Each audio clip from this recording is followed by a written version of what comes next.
Bonjour à tous, alors vous voyez, surprise, pour une fois le podcast va se faire en vidéo parce que pour ce 25e épisode, je ne vous cache pas que j'ai eu beaucoup de mal à écrire le contenu et que du coup, comme vous êtes beaucoup à m'avoir envoyé des messages pour me demander quand il serait publié et que je tarde beaucoup à le publier, je me suis dit que j'allais fonctionner un petit peu comme pour les vidéos. Parce que je m'explique, j'ai mis beaucoup de temps pour le construire, j'ai fait 3 versions différentes du podcast, je n'écris pas de la même manière les podcasts et les vidéos, puisque les vidéos je ne les écris pas, en fait je pars de l'inspiration du moment, et que le podcast est un petit peu plus écrit en général. Donc je vous avais fait 3 versions écrites, et il se trouve qu'aucune ne me convenait, parce qu'elles étaient trop dense, parce qu'il y avait trop de détails, parce que je trouvais quelquefois même que je n'allais pas assez dans le détail pour vous expliquer tous les concepts. Et du coup, pour ne rien vous cacher, j'avais presque 10 000 mots d'écrit, ce qui nous aurait fait facilement 1h30, 2 heures de contenu, ce qui n'était pas l'objectif du podcast. Donc après avoir fait une petite story sur Instagram pour vous demander que faire, pour voir votre avis, pour mieux cibler, où je vous ai demandé est-ce que vous préféreriez un épisode avec un maximum de concepts pour bien comprendre ce qu'il était important de faire face à la tempête, ou vous ayez le maximum d'infos mais où je pourrais pas rentrer dans les détails, ou alors si vous préféreriez un concept, vraiment que je prenne un concept, que je vous l'explique bien et qu'on aille dans les détails. Bah tout simplement, vous avez été 50%, enfin non, je dis 50, mais à la fin on était sur du 60-40, bon bref, vous vouliez les deux. Donc je me suis dit qu'on allait fonctionner différemment pour ce podcast-là, ce que je n'ai jamais fait. Je vais vous enregistrer ce podcast donc en vidéo, et j'ai décidé 2 choses. D'une, de me laisser porter par l'énergie du moment, vous voyez, donc j'ai pris mon petit micro, je fonctionne un peu différemment des autres vidéos, je vais quand même me laisser porter par mes idées du moment, et en fait je vais garder tout ce que j'ai écrit, toutes mes idées, tous mes concepts pour un contenu vraiment spécifique. Je pense, et je vous ai demandé sur Instagram, vous étiez ok avec ça, faire une masterclass, hein, c'est-à-dire faire, masterclass ça veut pas dire grand-chose, mais faire une vidéo longue où je vous expliquerai un petit peu mieux dans les détails chaque aspect et comment vous pouvez vous aider sur chaque aspect. Pour ceux qui seraient intéressés, n'hésitez pas à aller sur mon site, en bas de page d'accueil, vous pouvez vous inscrire à la réception automatique des articles. J'utiliserai cette base mail pour vous prévenir dès que j'aurai mis en place cette masterclass. Donc bon, c'est pas pour tout de suite, mais je pense que je vais quand même bien garder l'idée. Et pour les points spécifiques que vous souhaiteriez que je développe un petit peu plus, pour aller plus loin peut-être sur certains aspects dont je vais vous parler dans ce podcast, dans ce cas-là, je vous conseille sous la vidéo en commentaire, ou si vous m'écoutez en audio, tout simplement en m'envoyant un message via Instagram, ou alors en m'envoyant un message via le formulaire de contact de mon site, de me dire ce qui potentiellement peut vous intéresser. Et du coup, je ferai un contenu spécifique sur ce sujet avec vraiment plus d'informations, plus de détails, plus de pistes. Rentrons dans le vif du sujet. Aujourd'hui, je suis ravie de vous retrouver donc pour ce thème qui est un gros thème de que faire face à la tempête, que faire face aux symptômes qui nous dépassent et où on n'a plus toute ressource pour y faire face. Alors je vous avais déjà expliqué dans l'épisode précédent, pour ceux qui arrivent sur cette vidéo ou qui arrivent sur ce podcast, allez écouter l'épisode 24, pour ceux qui m'écoutent en vidéo je vous le mettrai là-haut, où je vous avais expliqué un petit peu tout ce qui se mettait en place, tous les mécanismes de protection qui se mettaient en place pour vous aider initialement, qui sont des mécanismes qui sont câblés physiologiquement, phylogénétiquement même, depuis toujours en vous, qui vont se mettre en place pour vous protéger, mais qui, même s'ils sont utiles à court terme, vont être délétères pour votre santé. Je vous avais aussi expliqué que ces mécanismes-là, ils sont automatiques, ce qui veut dire que vous n'avez pas de contrôle dessus. Donc aujourd'hui, l'objectif, c'était de vraiment vous donner des pistes, de vous expliquer un peu mieux ce qu'on peut mettre en place face à ça pour s'aider quand la tempête est là, pour s'aider quand les symptômes sont trop forts, parce que c'est souvent quelque chose où on se sent tellement dépassé, ça ajoute une charge de stress tellement énorme qu'on sait pas comment réagir quand il nous arrive ça. Donc aujourd'hui, l'objectif c'était de pouvoir voir d'autres alternatives, voir d'autres choix, puisqu'on contrôle pas la tempête et qu'il faut bien tenir malgré tout face à ces symptômes, c'est du coup de voir comment on peut peut-être réagir un petit peu différemment pour s'aider, pour mieux se soutenir, et comment on peut justement apaiser ces réactions automatiques qui sont délétères, ou en tout cas minimiser, mieux moduler et minimiser leur impact sur notre santé, et comment du coup à terme on peut mettre en place des stratégies plus aidantes. Alors vous voyez que le thème il est large et que du coup c'est pour ça que j'ai eu plein d'idées plein de concepts sur lesquels j'avais envie de vous sensibiliser parce qu'il y a énormément de choses à dire là-dessus. Aujourd'hui, je vais vous donner, on va dire, je vais essayer de vous donner une espèce de colonne vertébrale selon moi, en tout cas une proposition de selon moi de ce qui est utile dans ce cas-là pour apaiser nos mécanismes de protection, pour remettre de la sécurité en soi et pour pouvoir ouvrir d'autres possibilités. Après, comme d'habitude, ce n'est qu'une proposition, vous voyez si ça résonne ou pas pour vous, et si certaines choses résonnent, dans ce cas-là, on ira un petit peu plus loin, soit dans cette masterclass, soit on ira un petit peu plus loin sur d'autres vidéos que je pourrais vous proposer sur ce sujet, ou je pourrais peut-être vous conseiller des vidéos où j'ai déjà abordé ces sujets-là. Donc la première chose, ça va être comme je vous l'ai dit souvent dans d'autres épisodes, mais de casser ce cercle vicieux. Ce cercle vicieux qui va se mettre en place et qui va finalement sensibiliser vos chemins neuro, sensibiliser votre physiologie, mais plutôt votre neurologie, votre neurobiologie plutôt, et qui va faire que quand on est dans la tempête, plus ça va aller avec le temps, plus on a le risque que la tempête soit forte, plus on prend le risque que on ne voit plus jamais le ciel bleu, qu'on ait des symptômes tout le temps, qu'ils deviennent de plus en plus forts. Alors, attention, je ne dis pas que c'est la raison pour laquelle vous vous aggravez, il y a bien sûr tout un tas de raisons en fonction de la pathologie que vous avez, en fonction de votre histoire personnelle, en fonction de qui vous êtes, qui amène à l'aggravation malheureusement de votre état de santé. Et là, c'est bien le rôle de votre équipe thérapeutique qui vous accompagne, de l'équipe médicale. C'est vraiment, ça prend, tout cet accompagnement-là prend sa place et tout son rôle dans cet aspect-là. Mais moi, aujourd'hui, j'avais plus envie de vous parler particulièrement de l'aspect qu'on appelle la sensibilisation centrale, sur lequel vous pouvez jouer, sur lequel vous allez impacter les choses, mais pas avec votre volonté, justement. Et je voulais vous expliquer aujourd'hui, entre autres de ce que j'avais envie de vous parler aujourd'hui, comment vous pouvez impacter ça. Alors déjà, la sensibilisation centrale, qu'est-ce que c'est ? C'est un mécanisme qui est bien connu pour les douleurs, dont on parle d'ailleurs pas mal, où on fait pas mal d'études actuellement sur la fibromyalgie, pour bien comprendre les mécanismes à l'œuvre, et qui maintenant commence à être étudié pour d'autres pathologies et surtout pour d'autres symptômes que la douleur. En fait, c'est tous ces mécanismes qu'on a dans le cerveau de neuromodulation qui va faire qu'à des moments on va activer des choses, que notre cerveau va inhiber des choses et qui va faire que notre cerveau va plus particulièrement réagir, activer certains chemins cérébraux. Rassurez-vous, je vais rentrer dans le concret, mais là c'est pour vous expliquer un petit peu le cadre, qui va faire que rapidement, par exemple, quand je vais sentir la douleur, la moindre douleur, quand l'information va venir de mon corps, l'information sensorielle, dire là il y a une douleur, là il y a un problème, rapidement le cerveau va devenir de plus en plus réactif à ça, c'est-à-dire de plus en plus il va augmenter le signal de cette douleur pour vous dire qu'il y a un problème. Et du coup, ça peut donner des douleurs de plus en plus fortes, alors même que, on va dire, ce qui crée la douleur initialement, ou par exemple la lésion qui crée la douleur dans ce cas-là, dans un cas où ce serait une lésion musculaire par exemple, ne s'est pas aggravé. Mais en fait, c'est votre cerveau qui, ayant au fur et à mesure sensibilisé ses chemins cérébraux sur cet aspect, comme l'ayant perçu comme une menace pour vous, va de plus en plus finalement augmenter le signal pour vous le faire savoir finalement. Et qu'est-ce qui se passe ? C'est que plus il va augmenter le signal, plus votre neurologie, une fois plus neurobiologie, va y réagir en se disant « Ouh, cette douleur, attention, c'est une menace parce que… » Et là, ça va faire appel à toutes vos anciennes expériences, parce que la dernière fois que je l'ai eu, je me souviens, ça s'est dégradé, ça a fait ci, et si je fais ça. Et vous voyez, rapidement, ça va être perçu comme une menace, et là, je vous passe le détail, et d'ailleurs, si ça vous intéresse, je pourrais vous faire des vidéos sur comment ça fonctionne, mais en tout cas, toutes les structures en vous s'activent, que ce soit la mémorisation, que ce soit des structures liées à l'activation des systèmes de défense de votre organisme, pour dire c'est une menace, donc on envoie la cavalerie, donc on va répondre à cette menace, et là, qu'est-ce qui se passe ? Eh bien, tous les mécanismes de protection dont je vous ai parlé au précédent épisode vont se mettre en place. Et du coup, vous voyez que c'est un cercle vicieux parce que il faudra une stimulation moins forte, sensorielle, parce que pour activer la même chose dans votre cerveau, et au fur et à mesure, finalement, le signal va être de plus en plus fort. Signal douloureux, je prends la douleur, mais ça peut être n'importe quel symptôme. Perception dans le cerveau que c'est une menace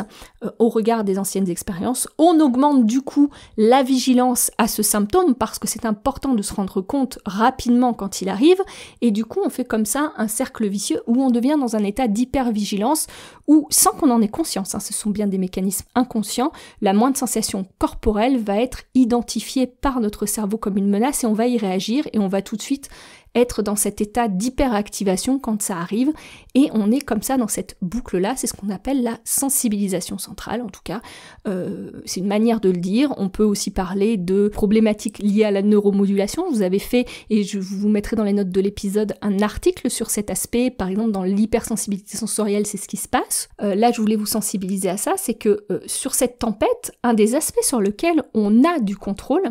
enfin j'allais pas dire du contrôle, mais on a du pouvoir plutôt, c'est justement de pouvoir casser ce cercle vicieux-là. Parce que qu'est-ce qui se passe? En fait, votre cerveau, il va vouloir vous maintenir en vie, c'est un mécanisme de protection, je vous l'ai déjà expliqué, et il va du coup prendre l'information, la coder, c'est une menace, et y répondre en renvoyant tout un cocktail biochimique qui est pas forcément utile et qui est voire délétère pour votre santé, et votre corps va encore plus y réagir en créant de nouveau encore plus de symptômes qui vont encore plus sensibiliser, etc., etc. Donc il va falloir à un moment donné couper cette boucle. Et quand je vous parlais de que faire face à la tempête, eh bien ça va être d'essayer de voir comment vous, de manière personnelle, vous pouvez couper cette boucle. Parce que sur tous les autres aspects, c'est terrible à dire, on n'a pas envie de l'entendre, mais vous n'avez pas de contrôle. Vous n'avez pas de contrôle sur comment votre corps fonctionne, c'est pas vous qui décidez quand vous avez besoin d'aller aux toilettes, c'est pas vous qui décidez quand vous allez digérer, c'est pas vous qui vous décidez quand il faut que votre cœur se mette à battre plus vite, vous n'avez pas de contrôle conscient. Il ne suffit pas que vous disiez « je dois ralentir ma fonction cardiaque, je dois augmenter telle ou telle chose pour pouvoir digérer ». Non, ça marche pas comme ça. Et du coup, la seule chose sur laquelle vous allez pouvoir avoir, on va dire, du pouvoir, ça va être sûr de pouvoir voir à quel moment vous pouvez casser ce cercle vicieux. Et comment on peut casser ce cercle vicieux? En donnant des signaux à votre cerveau que vous êtes en sécurité. Puisqu'en fait, vous allez avoir les symptômes qui vont monter, les sensations corporelles qui vont monter à votre cerveau va interpréter il y a une menace, et c'est à ce moment-là où vous n'allez pas pouvoir couper automatiquement cette interprétation puisqu'elle est automatique. Mais il va falloir construire quelque chose à côté pour pouvoir justement donner un signal contradictoire, un signal comme quoi vous êtes en sécurité. Et je le rappelle, ce n'est pas une question de volonté. Si vous dites « je suis en sécurité, je suis en sécurité, je suis en sécurité », ça ne marchera pas. Vous allez me dire, dans ce cas-là, comment je fais pour dire à mon cerveau que je suis en sécurité? En fait, ce qu'il va falloir, c'est trouver un moyen de faire ressentir à votre corps que vous êtes en sécurité. Oui, je sais, ce n'est pas simple. Et c'est là où on se heurte au fait de comment je fais ça. Et c'est là où, en fait, pour chacun d'entre nous, la façon de le faire va être différente. Idéalement, l'acceptation est la manière idéale de le faire. C'est-à-dire que si vraiment j'arrive à accepter tout ce qui m'arrive,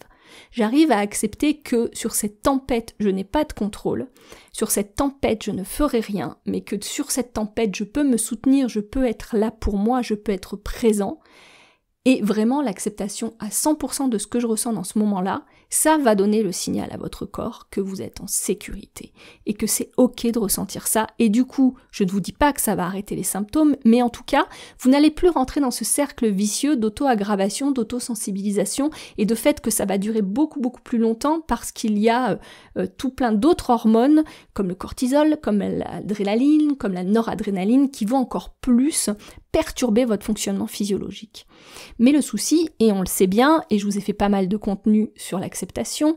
c'est qu'il est illusoire de se dire que on va accepter comme ça en claquant des doigts. Parce qu'en fait, ce qui nous empêche d'accepter, c'est justement qu'on est dans une totale incertitude par rapport à ce qu'on vit, dans une totale perte de repères, dans une totale perte de contrôle, et ça c'est quelque chose qui est insécure, et ça c'est quelque chose que notre cerveau n'aime pas, et que nous-mêmes nous n'aimons pas.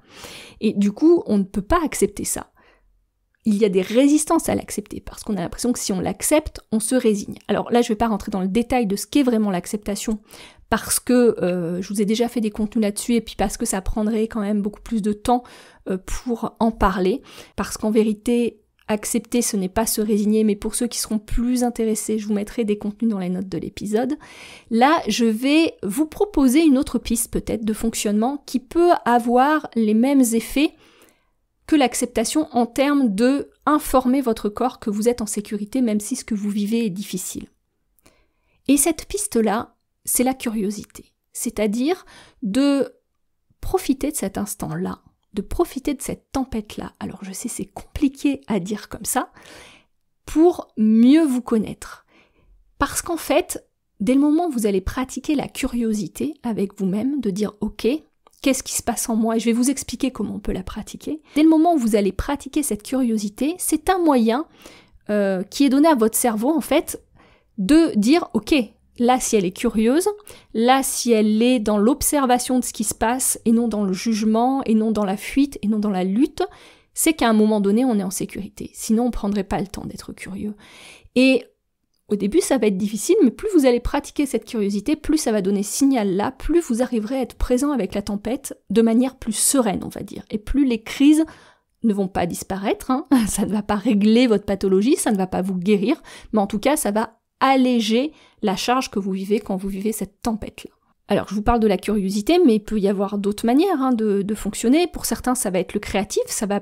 être de faire quelque chose de créatif avec cette difficulté-là. Pour d'autres, ça va être de donner du sens à cette difficulté-là. En fait, il y a différents moyens. Mais là, comme on n'a pas beaucoup de temps, et comme ça nécessiterait d'en parler vraiment dans le détail, je vais rester sur cet aspect curiosité, parce que je pense que c'est quelque chose qui peut vous aider pour interrompre ce cercle vicieux, et c'est quelque chose qui n'est pas lié à la volonté en tant que telle. Alors pourquoi pratiquer la curiosité dans ces moments-là? Quel est l'intérêt? L'intérêt, c'est que dès que vous sortez de votre fenêtre de tolérance, alors pour ceux qui ne connaissent pas la fenêtre de tolérance, je vous mettrai pareil un épisode où je vous parle de ce qu'est la fenêtre de tolérance. Grosso modo, c'est quand vous avez dépassé toutes vos capacités à processer l'information et que du coup,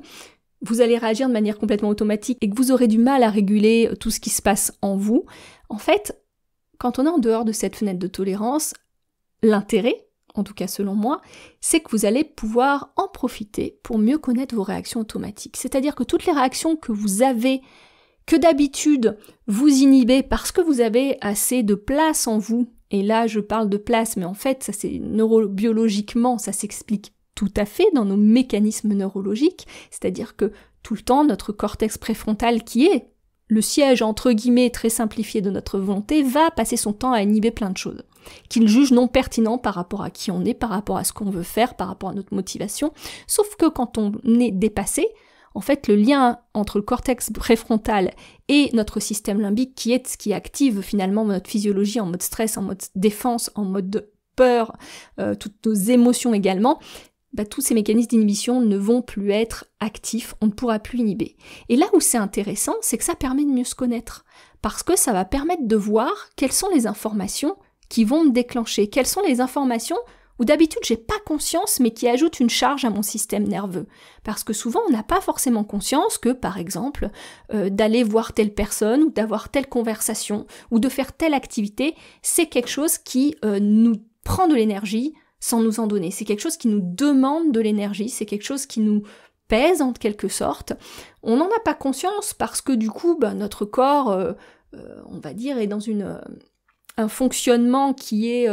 régulier et qui fait que tout ce qui s'active va s'inhiber automatiquement, etc., etc. Mais sauf que là, quand vous êtes en dehors de votre fenêtre de tolérance, quelque chose vous active, vous allez tout de suite le sentir parce que vous n'aurez pas l'inhibition. Et ces informations-là, elles sont précieuses pour plus tard pouvoir mettre des choses en place, des choses qui vont vous aider à faire face à la tempête. Alors quel type d'informations vous pouvez glaner dans cette situation-là?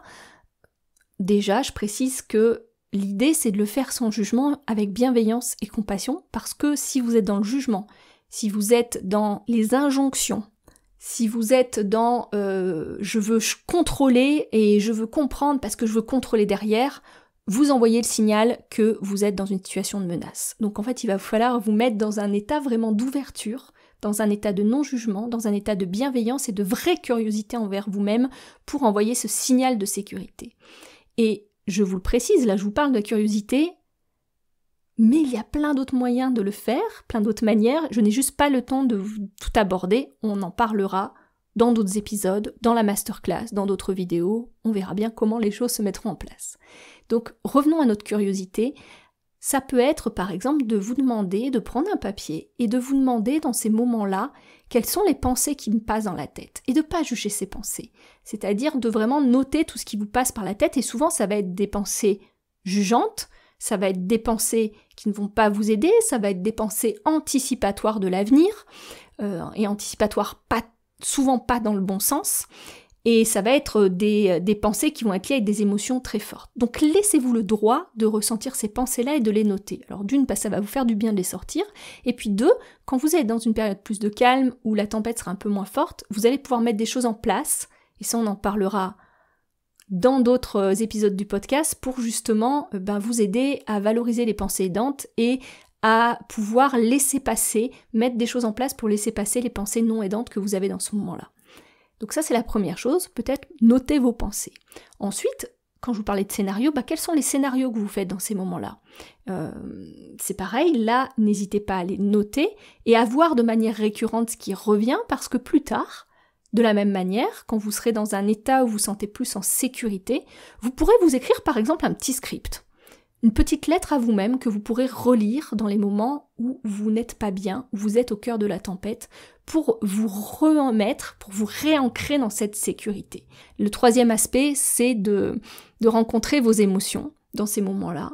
et de vous interroger, c'est-à-dire de vraiment pouvoir engager un dialogue intérieur avec vous. Alors ça va être plus peut-être dans un second temps, dans un temps où vous avez réussi à développer assez de présence, assez de présence personnelle et assez de confiance pour être avec ça, mais dans un premier temps, comme je vous disais tout à l'heure, peut-être voir pourquoi je résiste à vivre ça et vous faire votre petit scénario et après, par exemple, noter, là, dans cette situation, j'ai peur de perdre le contrôle, j'ai une peur de ne plus être capable de faire ci ou ça, j'ai peur de perdre mon autonomie, j'ai peur peut-être de perdre mon mari, j'ai peur de perdre ma femme. Et à chaque fois, vous faire un « et alors », c'est-à-dire « et alors, si ça arrivait », si le pire scénario arrivait, qu'est-ce qui se passerait ? Et à la fin, vous verrez que vous allez arriver au cœur vraiment de votre problématique et au cœur de ce qui active les mécanismes de protection dans cette situation-là. Et finalement, d'adresser la vraie source de votre angoisse, la vraie source qui fait que dans ce moment-là, je ne peux pas être présent, que je ne peux pas vivre ça, que c'est juste insupportable de le vivre. Et plus tard, soit si vous voulez vous faire aider, accompagner par un psychothérapeute, ou soit vous-même, avec certains outils qui peuvent vous être utiles, vous pourrez vous interroger sur ces aspects et peut-être mettre en place des choses qui vont être plus aidantes ou mettre en place une façon de voir qui va être plus aidante. Et justement, en changeant cet aspect-là, vous allez pouvoir peut-être changer le pilote automatique. Autre chose qui peut être intéressant pour mieux vous connaître, c'est d'identifier vos déclencheurs. C'est-à-dire, comme je vous disais tout à l'heure, qu'est-ce qui me déclenche ? Quand je suis dans cet état-là, qu'est-ce que je peux encore faire et qu'est-ce que je ne peux plus faire ? Ce que je peux encore faire, en général, ça va m'indiquer les choses avec lesquelles je me sens en sécurité. Donc ça, on va le classer sur les ressources. Ce que je ne peux plus faire, ce qui va augmenter mes symptômes, on va classer ça dans les déclencheurs. Et du coup, vous aurez ainsi un tableau de quelles sont mes ressources, quels sont mes déclencheurs. Et vous pourrez peut-être naviguer un petit peu mieux après, en fonction des crises, sur les choses que je dois pour l'instant éviter et les choses sur lesquelles je dois aussi cheminer et voir comment je peux intégrer ça, percevoir ça différemment et être plus en paix avec ça. Et à côté, vous aurez tout ce qui est ressources et qui va vous permettre de prendre une bouffée d'air frais, qui va vous permettre de vous sentir un peu plus en sécurité et de savoir que ces choses-là sont à valoriser dans ces moments-là. De la même manière, identifiez si à un moment donné vous avez senti les symptômes s'alléger suite à un événement précis. Pareil, vous pourrez vous dire que ça c'est une ressource. Et en fait, une fois que vous aurez noté tout ça, l'idée, c'est pas cognitivement d'essayer de comprendre tout de suite. C'est vraiment vous noter ce qui se passe parce que tout de suite, on va pas passer dans le contrôle, parce que si vous passez dans le contrôle, vous allez passer dans l'activation de c'est menaçant, il faut que je trouve une solution. Mais au moins, toutes ces informations-là, c'est des informations que vous aurez pour plus tard, quand la tempête se sera allégée un petit peu, pour pouvoir justement prendre un petit peu de recul et dire ok, maintenant, qu'est-ce que je mets en place par rapport à tout ça pour m'aider ? Et c'est vraiment le moment idéal pour noter tout ça, pour plus tard pouvoir se dire ok, quels sont mes vrais besoins ? Dans ces instants-là, qu'est-ce que j'ai besoin pour me soutenir ? Et la prochaine fois, quand je serai dans cette tempête-là, je sais que j'ai telle limite, je sais que ça, je ne peux pas l'accepter, je sais que ça va m'aider, et d'essayer de mettre en place des choses petit à petit pour vous aider, vous soutenir dans ces moments-là. Parce que l'idée, c'est pas de fuir la tempête, l'idée, c'est de trouver en soi assez de présence personnelle, assez de ressources pour pouvoir faire face à cette tempête. Si je peux prendre une métaphore, alors bon, c'est pas la meilleure des métaphores, mais c'est comme si vous étiez le capitaine de votre bateau, et que le capitaine arrive sur une grosse tempête. Le capitaine, il sait qu'il peut rien faire sur cette tempête, elle est trop énorme. Mais par contre, le capitaine, avant, il sait déjà quelles sont ses forces, il sait déjà quelles sont ses zones de fragilité, il sait quelles sont les forces de son bateau, les zones de fragilité, et puis il a prévu tout un kit, tout plein d'outils, tout plein de choses pour pouvoir, en cas d'avarie, faire face à cette tempête. Donc il sait que pendant la tempête, il ne peut rien faire, mais il a cette confiance qu'il peut faire face à cette tempête, même si tout de suite, il faut qu'il attende qu'elle passe. Et bien c'est un peu la même chose, même si je sais que ma métaphore n'est pas la meilleure, mais l'idée c'est de cultiver cette présence-là, cette connaissance de vous, et cette confiance avec le fait que vous pouvez faire face à ce qui vous arrive. Parce qu'en cultivant cette confiance, vous donnez le signal à votre corps que c'est sécure de vivre ça. Et en donnant le signal à votre corps que c'est sécure de vivre ça, votre cerveau va moins réagir comme une menace et vous verrez que du coup, les crises dureront un peu moins longtemps et que peut-être là où vous aviez l'impression que les crises augmentaient,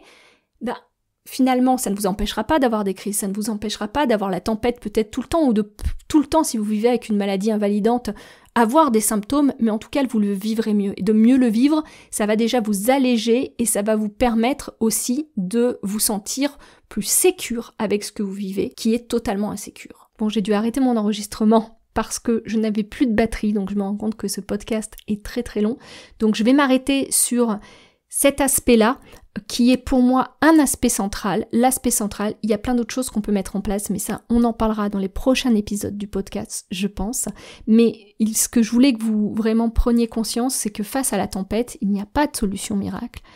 Vous ne pouvez pas contrôler cette tempête. Le fait de vous dire que vous ne contrôlez pas cette tempête va activer beaucoup plus de stress en vous, d'angoisse en vous, et votre physiologie va répondre à ça comme à une menace qui peut sensibiliser vos chemins neuraux et faire que les symptômes deviennent de plus en plus fortes et les crises de plus en plus longues, voire que vous avez l'impression de jamais sortir de la crise. Et que l'une des choses qui peut être le plus utile, et la seule chose sur laquelle vous avez du pouvoir, c'est vraiment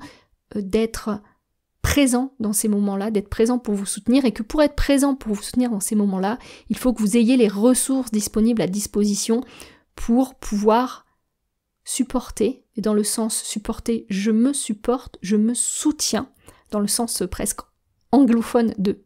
supporter. Je suis là pour moi, je suis présent pour moi et je me donne des signaux de sécurité comme quoi c'est ok d'être avec ça. Et que pour moi la sécurité est un moyen de le faire, il y en a d'autres. Et surtout, la dernière chose que je voudrais vous dire avant d'arrêter cet épisode, c'est que pour que ce soit vraiment ancré en vous, ancré dans le temps, il va falloir du temps, il va falloir de la répétition. C'est-à-dire que c'est pas en une ou deux fois essayant de mettre des choses en place que vous allez sentir la différence, parce que pour pouvoir moduler votre fonctionnement neurologique, cela fonctionne sur la répétition. Neuroplastiquement parlant, c'est plus je répète, plus c'est simple. Par exemple, c'est comme quand on apprend le piano, quand on apprend une langue étrangère, plus je vais répéter, plus je vais faire l'expérience de cette situation, plus je vais pouvoir apprendre et réagir d'une manière différente. Et l'idée, c'est de pouvoir ouvrir cette présence personnelle, cette présence d'être avec ce qui est difficile pour pouvoir ouvrir d'autres choix. Parce qu'au fur et à mesure, et c'est ça l'objectif, mais là je peux pas vous en parler vraiment en détail, mais l'objectif c'est de pouvoir après développer le fait que j'ai le choix de comment je réagis dans cette situation, parce que justement les mécanismes de protection automatique, comme on a donné de la sécurité au corps, comme on a donné de la sécurité à la physiologie, vont s'activer moins fortement et on aura encore une marge de manœuvre quand ceci va arriver, quand la tempête va arriver. Donc 1, ne pas résister à la tempête, vous n'avez pas de contrôle dessus. 2, si vous ne pouvez rien faire, profitez de cette tempête pour mieux vous connaître. 3, quand on est en dehors de cette tempête ou quand c'est un petit peu plus léger, pouvoir voir justement avec toutes les informations qu'on a récoltées ce sur quoi on peut avoir un impact, ce qui nous ajoute une charge en temps normal et comment je peux prendre point par point ce qui n'est pas aidant pour moi dans cette situation pour pouvoir fonctionner différemment, que ce soit mes pensées, que ce soit mes croyances, que ce soit les injonctions mentales que je me mets, que ce soit la vision que j'ai de la situation, que ce soit le sens que je donne de la situation, parce que ça c'est des choses sur lesquelles vous avez du contrôle, dans le sens vous avez du pouvoir personnel. Sur tout le reste, vous avez votre équipe médicale bien sûr pour vous alléger, pour alléger la charge des symptômes, mais là dans l'instant, la seule chose sur laquelle vous avez du pouvoir, c'est sur cet aspect-là, c'est sur comment je perçois cette situation, comment je réagis à cette situation, dans le sens, est-ce que je l'accepte, est-ce que je la rejette et j'y résiste, et de voir qu'est-ce qui pourrait m'amener vers une acceptation plus simple, plus facile, plus paisible de la situation, parce que ça me donnera des signaux de sécurité à mon corps. Et au fur et à mesure que les signaux de sécurité seront là, vous verrez que les crises seront un peu moins dures à gérer, pourront même s'alléger dans certains cas. Après, je vous le répète, ce n'est pas miraculeux, chacun a sa manière différente de se sécuriser, quelquefois la manière aussi, et ça on en parlera sûrement dans d'autres épisodes, de se sécuriser, et comme le mécanisme de protection, une manière maladaptative, c'est-à-dire qui a été utile à un moment donné, mais là qui va nous peser encore plus. Je prends l'exemple par exemple de quelqu'un qui aurait fortement besoin de s'isoler, plus du tout de stimulation parce qu'il ne peut plus gérer la stimulation sociale. À un moment donné, il prend le risque de complètement s'isoler et d'être toujours enfermé dans sa chambre et de ne plus pouvoir rien faire. On ne le fait pas exprès. On cherche à éviter les situations qui nous déclenchent trop, ce qui est tout à fait normal. Mais après, peut-être voir comment je pourrais petit à petit, justement, être plus présent avec ces déclencheurs pour pouvoir apaiser ma physiologie. Et ça, on en parlera sûrement dans d'autres épisodes, parce que cet épisode est, je crois, le plus long que je n'ai jamais fait. J'espère en tout cas qu'il vous aura été utile. J'avais plein d'autres choses que j'avais envie d'aborder avec vous, mais je les aborderai et je les garderai pour d'autres épisodes et aussi pour cette masterclass. Je vous dis à très très bientôt. Prenez bien soin de vous et soyez présents, soyez là pour vous-même. Vous êtes la personne qui peut le plus vous aider, donc ne vous jugez pas, soyez bienveillant avec vous-même, ayez de la compassion pour ce que vous vivez et surtout, écoutez-vous. Écoutez ce qui se passe en vous parce que ça va vous donner des informations vraiment utiles, vraiment pertinentes pour savoir comment faire face à tout ça. J'en profite pour vous souhaiter l'année 2022 la plus douce possible. Je vous dis à très bientôt. Au revoir.